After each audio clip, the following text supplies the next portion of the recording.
Calicut university third semester BCom BBA സ്റ്റുഡൻസിന്റെ business regulations എന്ന സബ്ജക്റ്റിലെ ഇമ്പോർട്ടൻ്റ് ആയിട്ടുള്ള 2 മാർക്ക് ക്വസ്റ്റ്യൻസ് ആണ് നമ്മൾ ഈ ഒരു വീഡിയോയിൽ ഡിസ്കസ് ചെയ്യാനായിട്ട് പോകുന്നത്.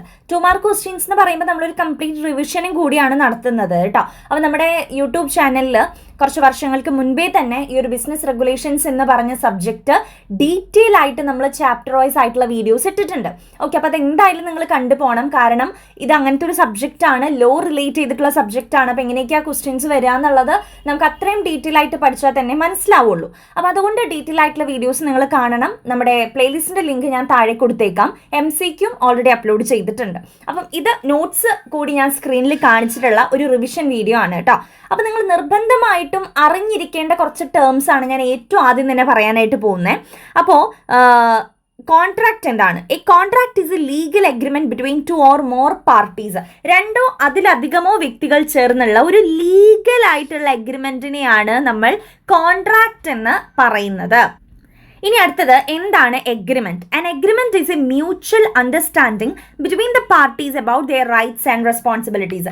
എന്തെങ്കിലുമൊക്കെ ഒരു കാര്യങ്ങൾ ചെയ്യാം അല്ലെങ്കിൽ ചെയ്യണ്ട എന്ന് 2 വ്യക്തികൾ ചേർന്ന് പറയുന്നതിനെയാണ് നമ്മൾ എഗ്രിമെന്റ് എന്ന് പറയാം. അതൊരു മ്യൂച്വൽ അണ്ടർസ്റ്റാൻഡിങ് ആണ്. അവിടെ നിയമവശങ്ങളൊന്നും തന്നെ വരുന്നില്ല, മനസ്സിലായോ? അപ്പൊ അങ്ങനെ നമ്മളൊരു പ്രോമിസും അല്ലെങ്കിൽ ഒരു ആക്സെപ്റ്റൻസും അങ്ങോട്ടും ഇങ്ങോട്ടും കൈമാറുന്നതിനെയാണ് നമ്മൾ എഗ്രിമെന്റ് എന്ന് പറയുന്നത്. അതില് ലീഗൽ ടേംസ് വരുമ്പോഴാണ് അതൊരു കോൺട്രാക്റ്റ് ആയിട്ട് മാറുന്നത്. മനസ്സിലായോ? ആ ഒരു ഡിഫറൻസ് മനസ്സിലാക്കി വെക്കുക കേട്ടോ.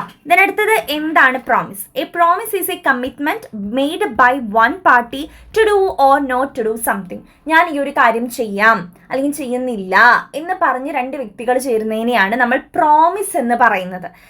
ഓഫർ എന്ന് പറഞ്ഞു കഴിഞ്ഞാൽ offer is a proposal made by one party to enter into a contract on specific terms.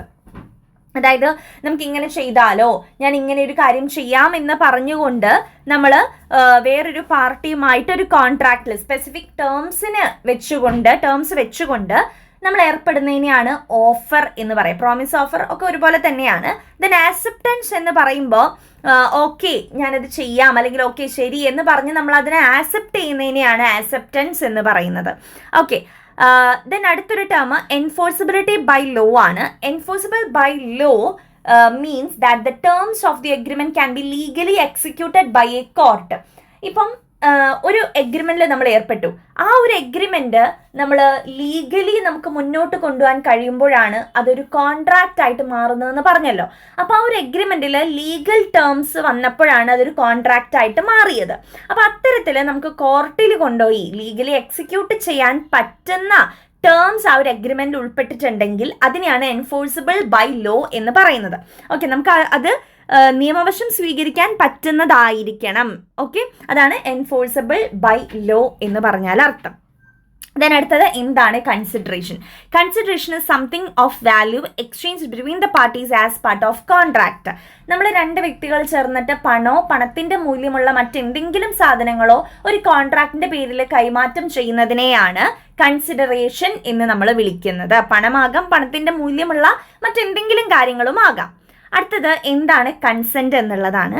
Consent is the voluntary agreement of parties to the terms of a contract. അതായത് consent എന്ന് പറഞ്ഞു കഴിഞ്ഞാൽ അർത്ഥം സമ്മതം എന്നുള്ളതാണ്. അപ്പൊ നമ്മൾ ഏതൊരു കോൺട്രാക്റ്റിൽ ആരുമായിട്ട് ഏർപ്പെടുമ്പോഴായാലും പൂർണ്ണ സമ്മതം 2 കൂട്ടർക്കും വേണം. അല്ലെ, 2 പാർട്ടീസ് ചേർന്നാണ് ഒരു കോൺട്രാക്റ്റിൽ ഏർപ്പെടുന്നത്. അപ്പൊ ആ 2 പാർട്ടീസും അങ്ങോട്ടും ഇങ്ങോട്ടും പൂർണ്ണ സമ്മതത്തോടു കൂടി വേണം അതില് ആ ഒരു കോൺട്രാക്റ്റിൽ ഏർപ്പെടാനായിട്ട്. അപ്പൊ ആ ഒരു സമ്മതം എന്നുള്ളതിനെയാണ് നമ്മൾ കൺസെന്റ് എന്ന് പറയുന്നത്.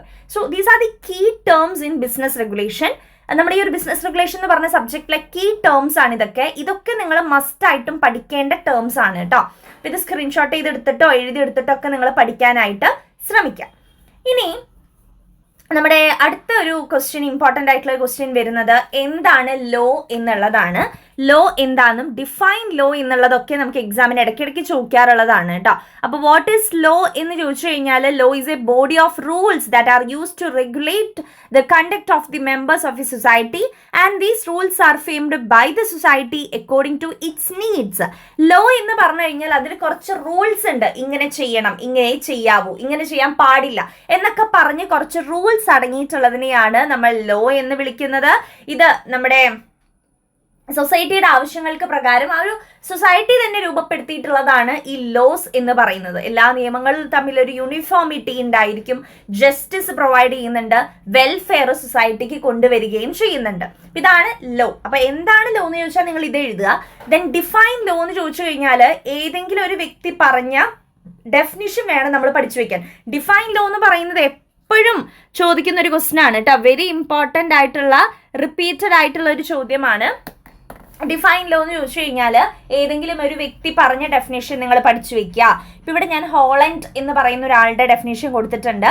Holland defines the law as law is a rule of external human actions enforced by the sovereign political authority.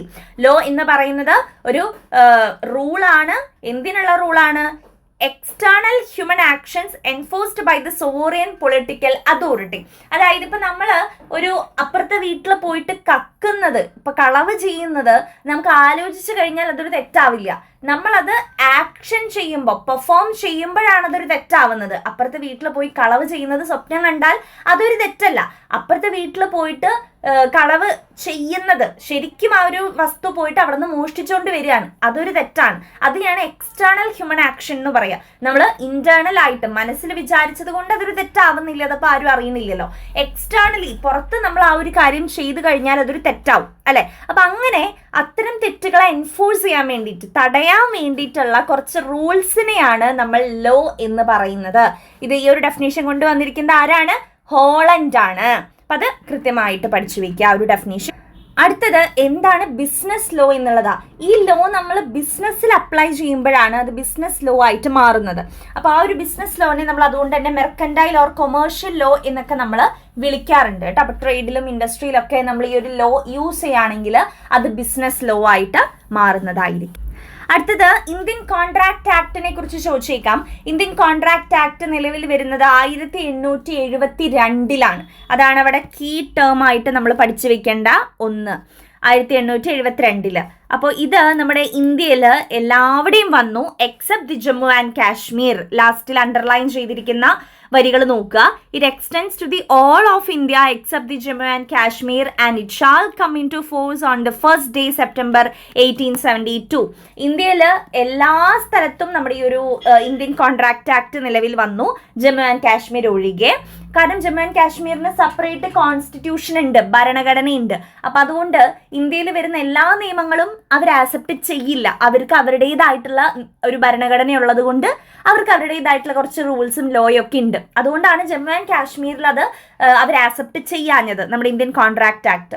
പിന്നെ നമ്മുടെ ഇന്ത്യയിൽ എന്താ പറയുക, ഒരു കോൺട്രാക്റ്റിൽ ഏർപ്പെടുമ്പോൾ കൃത്യമായിട്ട് റൈറ്റ്സും ഡ്യൂട്ടീസും ഒക്കെ പാലിക്കാൻ വേണ്ടിയിട്ട് കൊണ്ടുവന്ന ഒരു ആക്ടാണ് ഇന്ത്യൻ കോൺട്രാക്ട് ആക്ട് 1872 എന്ന് പറയുന്നത്. സെപ്റ്റംബർ 1, 1872 അത് പ്രാബല്യത്തിൽ വന്നത്. അപ്പം അത് നോട്ട് ചെയ്യാം. പിന്നെ കോൺട്രാക്ട് എന്താണ്, കോൺട്രാക്റ്റിന്റെ സെക്ഷൻ പഠിക്കുക, മീനിങ് ഓഫ് കോൺട്രാക്ട് അല്ലെങ്കിൽ മീനിങ് ഓഫ് എഗ്രിമെന്റിന്റെ സെക്ഷൻ, ഇതൊക്കെ വളരെ ഇമ്പോർട്ടൻ്റ് ആണ് കേട്ടോ. കാരണം കോൺട്രാക്ട് വരുന്നത് സെക്ഷൻ 2 സബ് സെക്ഷൻ എച്ച്, അങ്ങനെ ബ്രാക്കറ്റിൽ നമ്മൾ എച്ച് കൊടുത്തിട്ടുണ്ടെങ്കിൽ അതിനെ വിളിക്കുക സബ് സെക്ഷൻ എന്നാണ്.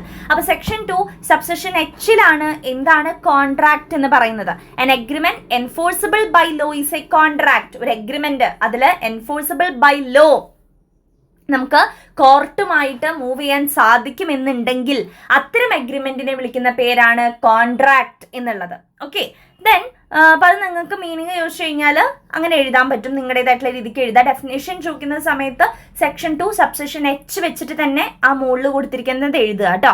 ഇനി നമ്മുടെ ഡെഫിനേഷൻ്റെ എഗ്രിമെന്റ് ഇവിടെ കൊടുത്തിട്ടുണ്ട്. According to section 2 subsection E of the Indian Contract Act 1872, an agreement is defined as every promise and every set of promises forming the consideration for each other. ഇപ്പം നമ്മൾ അത് ചെയ്യാം അല്ലെങ്കിൽ ഇത് ചെയ്യണ്ട എന്ന് പറഞ്ഞിട്ട് ഒരു കൺസിഡറേഷനൊക്കെ കൈമാറ്റം ചെയ്ത് നമ്മളൊരു പ്രോമിസിൽ ഏർപ്പെടുന്നുണ്ടെങ്കിൽ അതിനെയാണ് നമ്മൾ എഗ്രിമെന്റ് എന്ന് പറയുക. അപ്പോൾ ഇവിടെ സിമ്പിളാക്കി ഞാൻ കൊടുത്തിട്ടുണ്ട്. എഗ്രിമെന്റ് എന്ന് പറയുമ്പോൾ അവിടെ എപ്പോഴും ഒരു ഓഫറും ആക്സെപ്റ്റൻസും മാത്രമേ ഉണ്ടാവുള്ളൂ. ഒരു ഞാനിത് ചെയ്യാം, ഓക്കെ ശരി നമുക്കിത് ചെയ്യാം, ഞാനിതിന് ഇപ്പം ഞാൻ എൻ്റെ എന്താ പറയുക ഒരു ചോക്ലേറ്റ് ഞാൻ നിനക്ക് തരാം, നീ നിൻ്റെയിലുള്ള ചോക്ലേറ്റ് എനിക്ക് തരണം. അപ്പം ഇതൊരു ഓഫറും മറ്റാളപ്പം എന്ത് പറയുന്നു, ശരി ഞാൻ എൻ്റെ ചോക്ലേറ്റ് നിനക്ക് തരാം, നീ നിന്റെ ചോക്ലേറ്റ് എനിക്ക് തരണം. ആൾ അത് ആക്സെപ്റ്റ് ചെയ്യുകയും ചെയ്തു. അപ്പൊ ഇതിനെയാണ് നമ്മൾ എഗ്രിമെന്റ് എന്ന് പറയാ.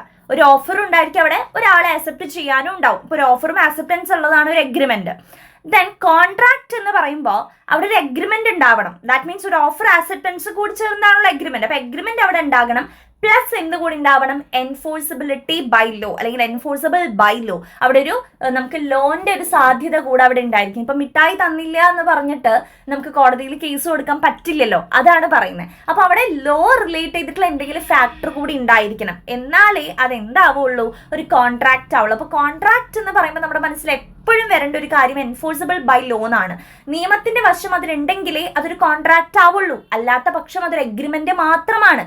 നിങ്ങൾക്ക് ആ വ്യത്യാസം മനസ്സിലായോ? അതിന് വേണ്ടിയിട്ടാണ് ഇത് കൊടുത്തേട്ടത്. ഇത് വളരെ ഇമ്പോർട്ടന്റ് ആണ് ഈ ഡിഫറൻസ് മനസ്സിലാക്കല്. ഇപ്പോഴും എക്സാമിന് പോകുന്ന സമയത്തും കുട്ടികൾക്ക് ഈ എഗ്രിമെന്റും കോൺട്രാക്റ്റും തമ്മിലുള്ള വ്യത്യാസം മനസ്സിലാവില്ല. വെറുതെ ഇപ്പൊ മിഠായി തരാം, ഓക്കെ ശരി മിഠായി ഞാൻ വാങ്ങാം എന്ന് പറയുന്നതാണ് എഗ്രിമെന്റ്. പക്ഷെ അതിലൊരു നിയമസാധ്യത കൂടി ഉണ്ടെങ്കിൽ, ഇപ്പൊ ഒരു എന്താ പറയുക, ഒരു മുദ്ര പേപ്പറിൽ എഴുതി സൈൻ ചെയ്ത് നീ ആ ഒരു മിഠായി എനിക്ക് തന്നില്ല എന്നുണ്ടെങ്കിൽ നഷ്ടപരിഹാരമായിട്ട് 100 രൂപ തരേണ്ടി വരും എന്നൊക്കെ പറഞ്ഞൊരു എഗ്രിമെന്റ് എഴുതി സൈൻ ചെയ്യുകയാണെങ്കിൽ അവിടെ നിയമസാധ്യതയുണ്ട്. നമുക്ക് വേണമെങ്കിൽ കോടതിയിൽ കേസ് കൊടുക്കാം, അവിടെ സാക്ഷികളുണ്ട്, അല്ലെങ്കിൽ മുദ്ര പേപ്പറിൽ ഇങ്ങനെ എഴുതിയിട്ടുണ്ടെങ്കിൽ ഓക്കെ, നമുക്ക് എന്തെങ്കിലും നിയമസാധ്യത സ്വീകരിക്കാം. അപ്പൊ അതിനെയാണ് കോൺട്രാക്ട് എന്ന് പറയാം. അപ്പൊ കോൺട്രാക്ട് എപ്പോഴും ഒരു എഗ്രിമെന്റും എൻഫോഴ്സിബിലിറ്റി ബൈ ലോ എന്ന് പറയുന്ന സംഭവം കൂടി വേണം, അപ്പോഴതൊരു എഗ്രിമെന്റ് ആവുള്ളൂ, കോൺട്രാക്ട് ആവുള്ളൂ. എഗ്രിമെന്റ് എന്ന് പറയുമ്പോൾ അവിടെ ഒരു ഓഫർ ആക്സെപ്റ്റൻസ് മാത്രം മതി. ഓക്കെ, തെറ്റിപ്പോരുത് കേട്ടോ, എനിക്ക് തന്നെ തെറ്റിപ്പോണ്ട്. ശരി, അടുത്തത് ഇമ്പോർട്ടൻറ്റ് 2 മാർക്ക് ക്വസ്റ്റ്യൻ ആണ്. All contracts are agreements, but all agreements are not contract justify എന്നുള്ളത് നമ്മളിപ്പോൾ പറഞ്ഞ കാര്യമാണ്. എല്ലാ കോൺട്രാക്ട്സും ഒരു എഗ്രിമെന്റ്സ് ആണ്, പക്ഷേ എല്ലാ എഗ്രിമെന്റും ഒരു കോൺട്രാക്റ്റ് അല്ല. നമ്മൾ നേരത്തെ കാണിച്ചെന്ന ഇതുണ്ടല്ലോ, ഇത് ഡീറ്റെയിൽ ആയിട്ട് എക്സ്പ്ലെയിൻ ചെയ്താൽ മതിയായിരിക്കും. അവർ പറയുന്നത് എല്ലാ കോൺട്രാക്റ്റും ഒരു എഗ്രിമെന്റ് ആണ്, പക്ഷെ എല്ലാ എഗ്രിമെന്റും കോൺട്രാക്റ്റ് അല്ല. എഗ്രിമെന്റ് എന്ന് പറഞ്ഞാൽ അവിടെ ഓഫർ ആക്സെപ്റ്റൻസും മാത്രമേ ഉള്ളൂ, അതൊരു contract ആവുന്നില്ലല്ലോ.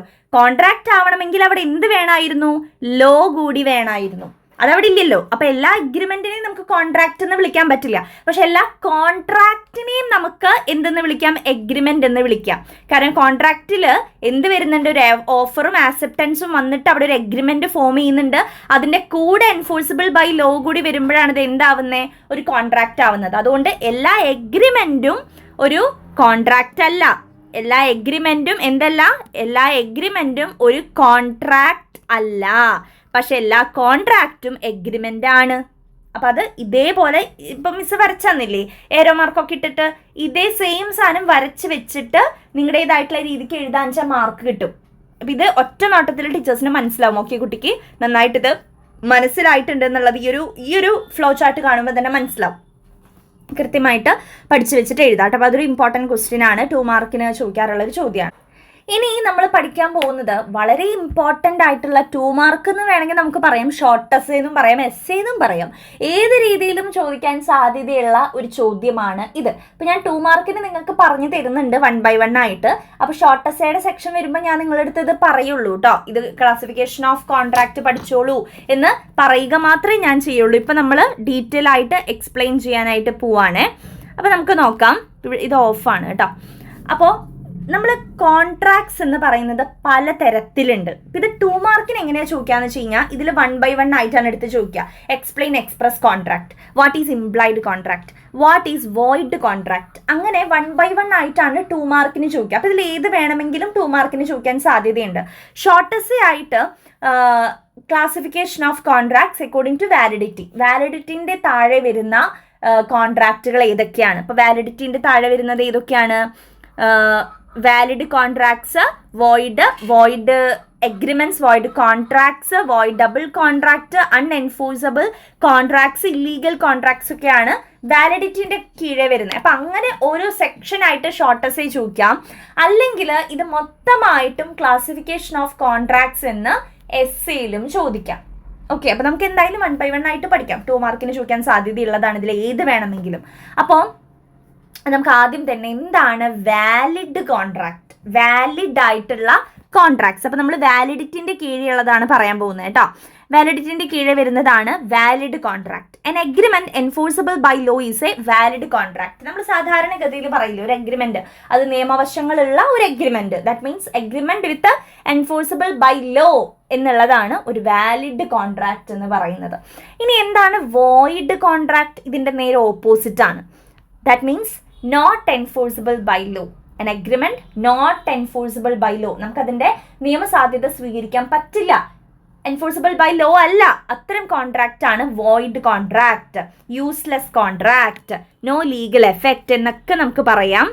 No legal effect, nullity എന്നൊക്കെ നമുക്ക് പറയാം കേട്ടോ. അതായത് നമുക്കത് നിയമവശം സ്വീകരിക്കാൻ പറ്റില്ല. അത്തരം കോൺട്രാക്ട്സ് ആണ് വോയിഡ് കോൺട്രാക്ട്സ് എന്ന് പറയുന്നത്. ഇനി അടുത്തത് വോയിഡ് എഗ്രിമെന്റ് ആണ്.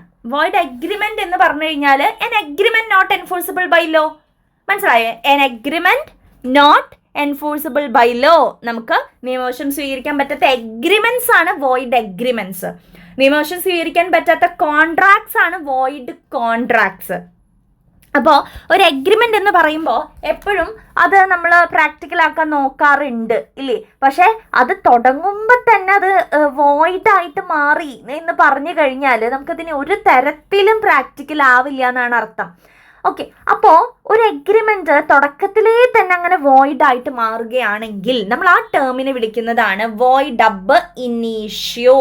ഒരു എഗ്രിമെന്റ് തുടക്കത്തിലേ തന്നെ from the very beginning, from the time they are made, from the very beginning ഒരു എഗ്രിമെന്റ് വോയിഡ് ആവുകയാണെങ്കിൽ, from the very beginning or from the time they are made, ആ ഒരു എഗ്രിമെന്റ് ഏർപ്പെട്ട സമയത്ത് തന്നെ അത് വോയിഡ് ആവുകയാണെങ്കിൽ അത്തരം സിറ്റുവേഷനെ നമ്മൾ വിളിക്കുന്ന പേരെന്താണ്? വോയിഡ് അബ് ഇനീഷ്യോ.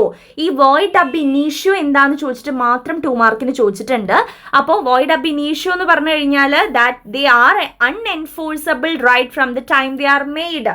അത് ഉണ്ടാക്കിയ ആ ഒരു കോൺട്രാക്ട് അല്ലെങ്കിൽ ആ ഒരു എഗ്രിമെന്റിൽ ഏർപ്പെട്ട സമയം തന്നെ അത് അൺഎൻഫോഴ്സബിൾ ആയി, നിയമവശം സ്വീകരിക്കാൻ പറ്റാത്തൊരു സിറ്റുവേഷനിലേക്ക് എത്തി. അപ്പൊ അത്തരം ഇതിനെയാണ് നമ്മൾ എന്ത് പറയാ? വോയിഡ് അബ് ഇനീഷ്യോ എന്ന് പറയാ. അപ്പൊ വോയിഡ് എഗ്രിമെന്റ്സ് എപ്പോഴും അങ്ങനെയാ, വോയിഡ് അബ് ഇനീഷ്യോ ആണ്, തുടക്കത്തിലെ തന്നെ വോയിഡ് ആയിട്ട് മാറുകയാണ് ചെയ്യുന്നത്. അതിനി കോൺട്രാക്ട് എന്നുള്ള ലെവലിലേക്ക് കടക്കാൻ പോലും പറ്റാത്തൊരു സിറ്റുവേഷൻ ആണ്. അപ്പൊ അത് വോയിഡ് അബ് ഇനീഷ്യോ ആണ്.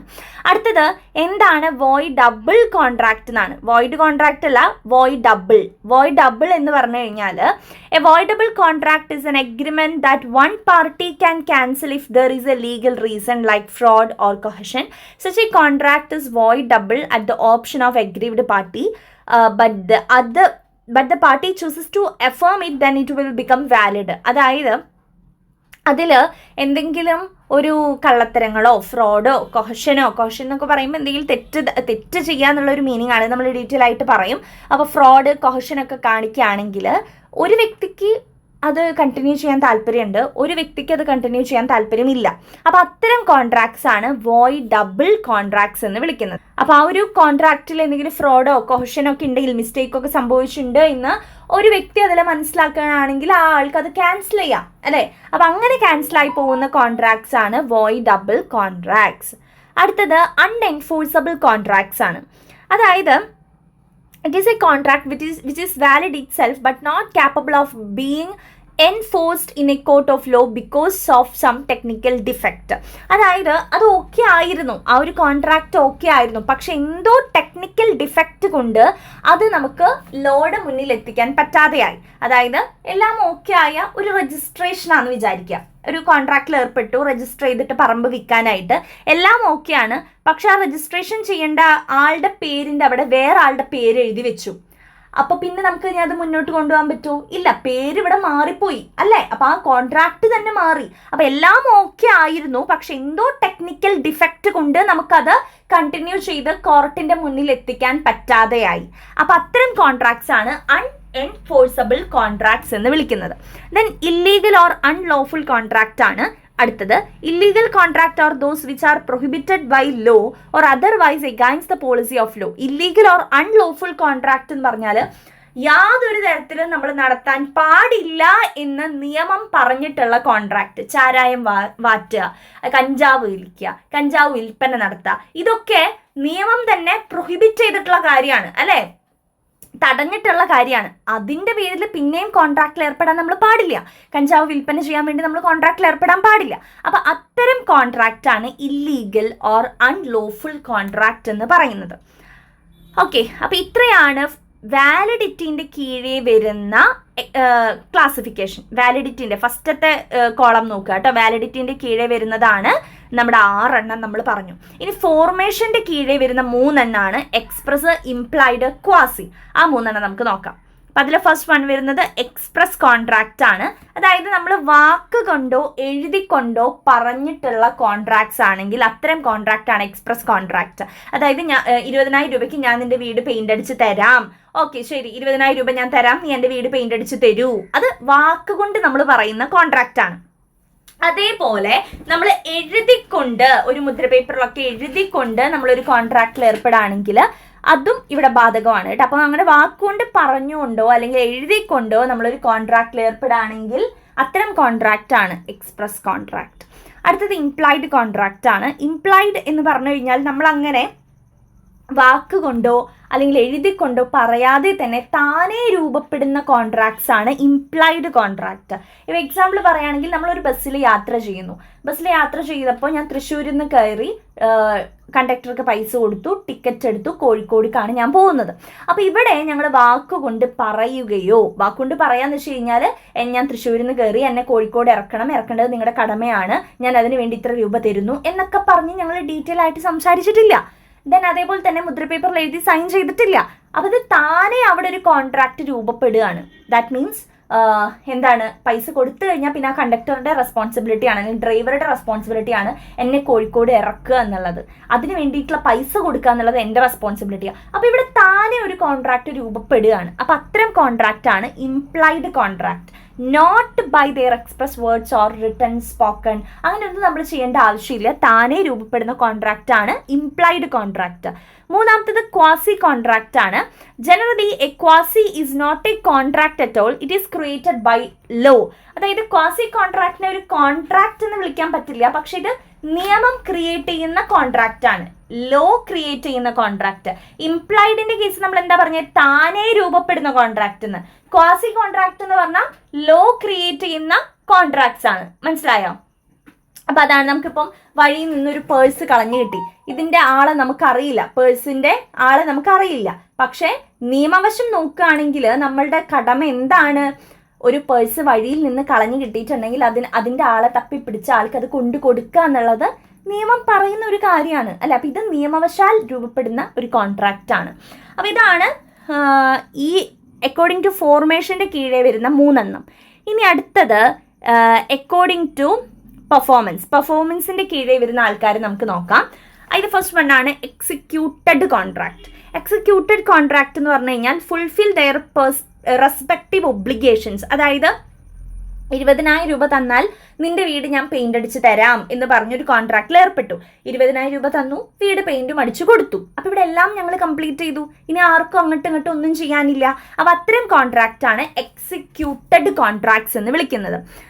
അടുത്തത് എക്സിക്യൂട്ടറി കോൺട്രാക്ട്സ് ആണ്. എക്സിക്യൂട്ടറി എന്ന് പറഞ്ഞാൽ a contract is set to be executory when either both the parties to a contract have still to perform their share of obligation.